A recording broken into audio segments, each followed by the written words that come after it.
Este es el ping-pong político de Econoticias de Ecos del Conveima. Feliz semana para todos. El senador Richard Aguilar Villa, del Partido Cambio Radical, es abogado y político colombiano. Fue cónsul general de Colombia en Chile entre los años 2008 y 2011 y gobernador de Santander entre 2012 y 2015. Entre otras cosas, ha sido reconocido por este último cargo como el mejor gobernador de Colombia. También mejor gobernador en superación de pobreza otorgado por la Fundación Colombia Líder en 2014 y elegido como uno de los 10 jóvenes sobresalientes de Colombia según la Cámara Junior Internacional de Bogotá, gracias a su liderazgo y gestión. En contados instantes vamos a estar con el representante también Ricardo Ferro, que está abordando un avión, pero vamos a tratar de comunicarnos con él para debatir con Richard Aguilar. Mientras tanto, saludamos al doctor Aguilar. Senador, muy buenos días, bienvenido al Tolima, Ecos del Conveima. Bueno, muy buenos días a todos ustedes. Me place estar iniciando esta semana con ustedes y con todos los oyentes. ¿Le ha faltado gallardía, celeridad, humildad, incluso sentido común al presidente Duque para poder conjurar rápidamente este paro? Yo veo que el presidente en algunas ocasiones está actuando de una manera tardía. El día de ayer tuvieron que clamarle incluso que fueran los mismos congresistas de Centro Democrático del Pacífico colombiano para que asistiera. Una vez anunció que no iba, pues le tocó recular y le tocó ir. Yo creo que en este momento tenemos que estar del lado de la gente. La presencia del primer mandatario de los colombianos pues genera un buen mensaje. Primero, que quiere escuchar. El segundo, que él es el primer jefe de la Fuerza Armada y de la Policía de nuestro país, que a veces veo el desespero de los mandatarios locales. Ayer lo vi en la gobernadora del Valle del Cauca y en el alcalde de Cali, porque ellos no pueden tomar decisiones frente a la fuerza pública ni la policía, porque ya es de resorte de nivel nacional. Entonces esperemos que su visita, que acaba de culminar un Consejo de Seguridad, ayude para mandar un mensaje de autoridad, porque hace falta autoridad en el Valle del Cauca, diálogo, consenso, pero también soluciones inmediatas para que esto no vaya a aumentarse. Hay que reconocer que aquí hay una criminalidad infiltrada, una criminalidad que quiere dejar mal tanto a la población civil como también a la fuerza pública, pero para eso están las unidades de inteligencia de Colombia, pues para que den los resultados más propicios y más rápidos posibles. Yo creo que el diálogo es la salida cuanto antes. Aquí no podemos actuar con soberbia, tenemos que actuar con mucha humildad y por supuesto pensar en Colombia y que somos hermanos y que necesitamos soluciones de inmediato. Con un déficit de más de 90 billones público en Colombia, ¿es posible remediar la reforma tributaria sin afectar un ápice a la clase media, solamente con los más pudientes? Pues al principio lo hemos dicho, Cambio Radical, nuestro partido fue el primer partido que solicitó el retiro de la anterior reforma tributaria, y lo digo con mucha claridad porque han mandado incluso memes diciendo que la anterior reforma se había votado y ni siquiera llegó a su primer debate. Lo que pedimos de primer plano fue su retiro. Se logró ese retiro. Ahora lo que es conducente es un periodo de transición, un periodo de transición en donde se obtengan unos recursos. Esos recursos van a ser importantes para los programas sociales que está liderando el gobierno nacional, que son muy necesarios, que los vamos a fortalecer. La gratuidad para más de 720,000 estudiantes, la devolución del IVA, pero sobre todo después de esos indicadores tan lamentables, tan tristes en relación al aumento de la pobreza, el aumento de la pobreza extrema, y que la clase media bajó, un 5% adicional de la clase media bajó a ser población vulnerable, es decir, más de 21 millones de colombianos en vulnerabilidad, en pobreza y en pobreza extrema, pues nos toca actuar rápidamente junto con el gobierno nacional para tener unos recursos transitorios sin afectar la clase media, sin tocar en lo absoluto el IVA y tener unos recursos recurrentes con unos beneficios que se aprobaron en anteriores reformas para poder nosotros lograr, como lo ha dicho el ministro, entre 14 y 15 billones para que tengamos un periodo de transición de 2 a 3 años. Lo importante y el mensaje, y saludando a mi compañero y amigo Ricardo, que lo veo ya conectado, es lograr unos recursos para ayudar a la familia más vulnerable. El 29% de la población en Colombia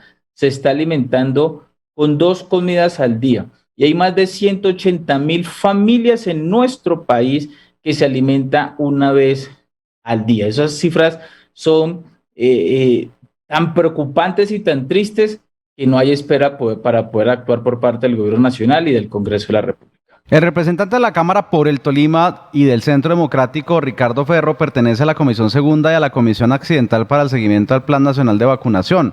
Uno de sus logros más importantes precisamente es que como congresista es autor y lideró la aprobación de la ley de vacunas, que es la 2064 del 2020. Doctor Ferro, buenos días, bienvenido a Ecos del Conveima. Y la misma pregunta, ¿es posible hacer una nueva reforma tributaria sin afectar un ápice a la clase media? Juan Pablo, muy buenos días. Un saludo muy especial para usted, para el senador Richard Aguilar, para Gerardo, para todos los amigos de Ecos del Conveima, por supuesto, a don Arnulfo y a todos los oyentes. Hombre, Juan Pablo, yo lo que creo ahorita es que tenemos que buscar, más que una reforma tributaria, lo que tenemos que hacer es buscar caja, buscar dónde están los recursos del Estado que están embolatados en este momento, la plata que se está de pronto, me perdonan que estoy en este momento abordando un vuelo y no puedo concentrarme. Ya sigo un segundo, Juan Pablo, por favor, ya. Entonces, les decía que lo importante es tratar de buscar los recursos que necesita actualmente la inversión social en Colombia, de donde la necesitamos, de donde de pronto se están embolatando sus recursos en nóminas paralelas, en recursos que se gastan innecesariamente, tanto en el Ejecutivo como en el Legislativo y en el mismo Judicial, como reducir el Congreso de la República.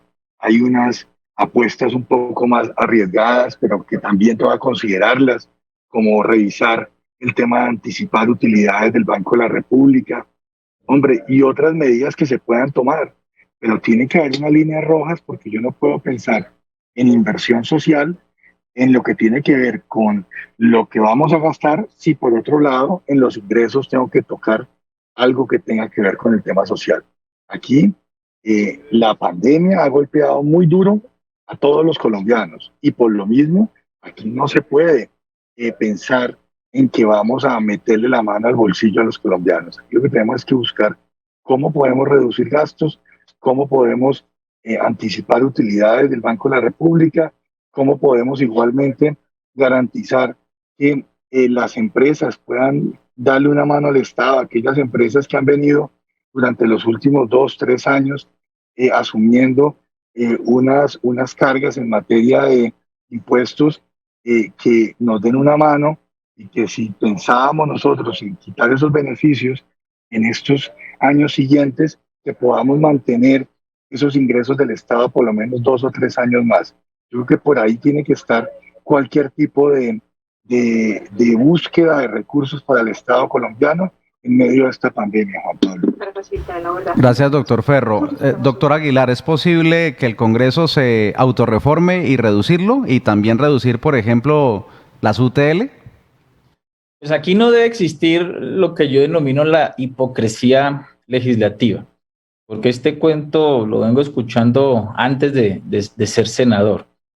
Y lo que pasa, Juan Pablo y todos, es que cuando llega la hora de votar la reducción, de reducir el mismo tamaño del Congreso, pero también el salario, pues muchos no aparecen o cuando van a votar, votan de una manera diferente. Yo creo que este tema está en la agenda. Tengo entendido incluso que hoy el partido de Ricardo, el Centro Democrático, a las 10 de la mañana van a hacer una rueda de prensa porque van a radicar, ellos han radicado varios proyectos y van a seguir gestionando la reducción del Congreso, pero esto no solamente se puede con cambio radical, tiene que existir un consenso, un acuerdo, y dentro de la agenda de esta nueva reforma que quiere generar algunos recursos temporales, pues debe entrar esa discusión, la reducción de los gastos del Estado, en donde la anterior reforma querían buscar 1 billón, pero esto tiene que ser un poco más severo, o sea, mucho más ambicioso, y dentro de ese paquete de reducción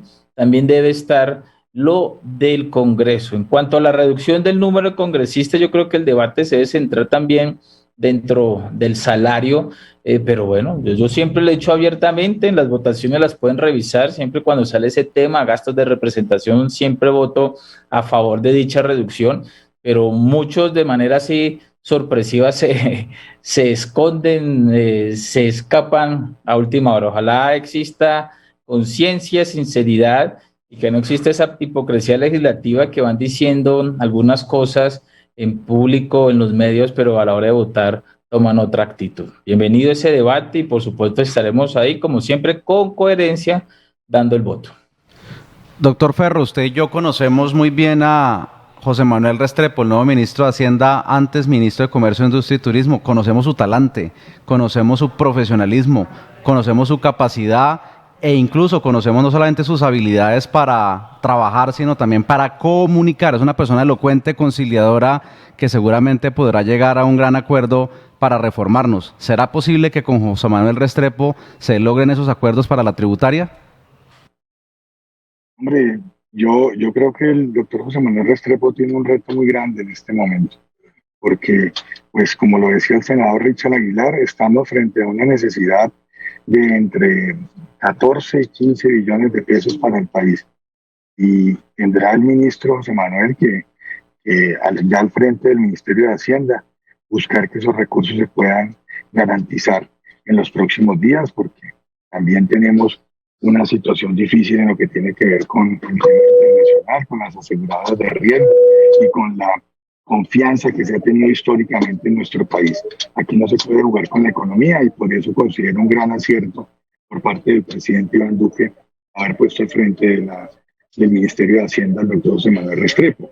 Dicho lo anterior, y para de pronto complementar un poco lo que decía el senador Richard Aguilar, yo tengo otra iniciativa adicional, y es que no solamente presentemos un proyecto de ley en el Congreso de la República para reducir el Congreso, para reducir los salarios de los congresistas, para reducir los equipos de trabajo, de los pasajeros que se encuentra a bordo de esta mochila gris que tengo acá en la parte de atrás. Le apostemos a un tema en el cual, si el Congreso no es capaz de autorregularse, pues acudamos al pueblo, bien sea vía referendo, bien sea vía plebiscito, pero que seamos capaces, antes de finalizar el 20 de julio del 2022, de entregarle al país un cambio sustancial en lo que tiene que ver con las condiciones económicas del Poder Legislativo, pero yo también incluyo tanto al Ejecutivo como al Judicial, Juan Pablo. Es mejor que salga el pueblo a votar y no solamente que el Congreso actúe a nombre de él por la coyuntura del momento, doctor Aguilar, vía referendo y o plebiscito. Yo creo que lo que dice Ricardo es realizable, pero debe ser la última instancia. Yo no puedo creer que los mismos congresistas que fueron elegidos por el pueblo, nosotros representamos a cierto sector de la población en lo territorial, en lo gremial, no podamos ponernos de acuerdo. Si queremos ser muy sinceros, si ya el gobierno nacional y algunos de sus ministros han anunciado o en algunas entrevistas como nuestro nuevo ministro de Hacienda, que hay que eliminar ciertas consejerías presidenciales, ¿por qué no vamos a hacer nosotros lo propio? Yo creo que es un acto de gallardía, de grandeza, como les decía anteriormente, de sinceridad, de que nosotros seamos conscientes de entrar a hablar de una reducción, pero también de una reducción salarial. Esperemos muy bien que se dé el debate. Yo creo que con el proyecto que va a radicar Centro Democrático sobre las 10 de la mañana, pues va a estar dentro de la agenda de este periodo legislativo y ya nos queda muy poco de este Congreso, nos queda un poquito más de un año y esperemos que podamos lograr ese gran acuerdo. La oposición lo ha dicho nosotros como partidos independientes y ahora, como siempre lo ha manifestado, con Centro Democrático, pues ahí están los votos para lograr esa reducción y no llegar hasta un referendo, que es un proceso largo, tedioso, complejo, muchos pasos, y en donde se requiere una votación y puede ocurrir en donde muchos estaban en contra de la corrupción, pero a la hora de votar la consulta anticorrupción le faltó el centavo para el peso para lograr los votos necesarios para que se aplicara esto. Después pasamos los proyectos al Congreso de la República, algunos se aprobaron, pero otros no se han aprobado, dentro de esos la reducción del salario de los congresistas. Doctor Ferro, muchas gracias por estar con nosotros hoy en el Ping Pong Político y feliz vuelo. Juan Pablo, muchas gracias a usted, al senador Richard Aguilar, un saludo muy especial y a todos los oyentes. Y me disculpa que se me hubiera atravesado este viaje en este momento. Voy camino de Ibagué hacia Bogotá. Tenemos hoy sesión del Congreso en Bogotá. Un saludo muy especial para todos. Hasta luego. Doctor Aguilar, mis últimas dos preguntas. Usted como experto en temas económicos, dice Ferro que se pueden anticipar utilidades del Banco de la República, pero dice Francisco Maltés, vocero oficial del Paro, que debería haber un préstamo del Banrep al gobierno nacional. ¿Su opinión?